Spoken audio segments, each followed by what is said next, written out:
So I'm a essentially rocket scientist by training, and now I do paperwork. So the rest of the team does a lot of engineering and R&D, and I try to answer 3 main questions each day, and my work day is structured around those, which are: do we have enough money in the bank?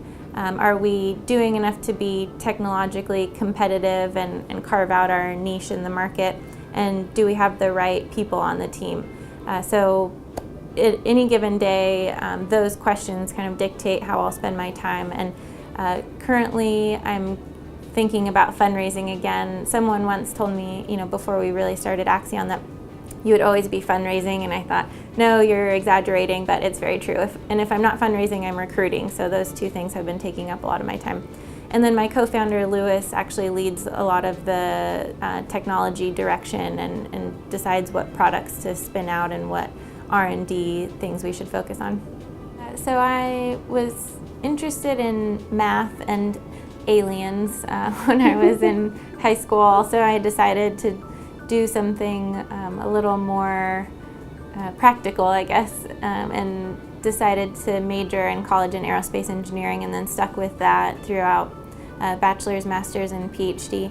And after college, I had an internship at a big kind of aerospace giant, and I thought hardly anything really new ever went into that building or left that building, and that prompted me to apply to grad school. So I went to Duke and did my master's degree and was working on a microchemical rocket, and I finished my master's in 9 months, and my research advisor there said, you can't stay at Duke, you have to go to MIT. He's like, I order you to leave immediately, and I said no, I didn't want to. And so he gave me his credit card and told me to book 8 trips to MIT and to go sit outside the labs of 2 professors, one of which would become my PhD advisor.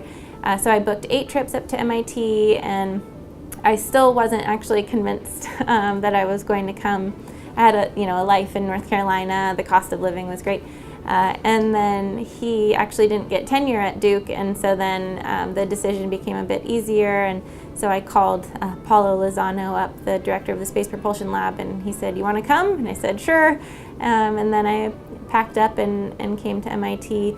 And I didn't mention that we had started a different space propulsion company at Duke, and that kind of fell apart, and I thought, I never want to start a company ever again. This was I want to work on rockets. This was my one chance to work on a rocket startup. That opportunity will never come up again, so I'm going to go do my PhD and be a professor or a research scientist somewhere afterwards. And then I get to MIT, and then there's so much commercial interest around what I was working on there that I got my second chance to work on a rocket startup. I miss research a bit. It is nice to have a break after doing a PhD, so I'm not completely ready to throw in the towel and go back and find a job at a lab, but I do like to help out at Accion in lab when I can.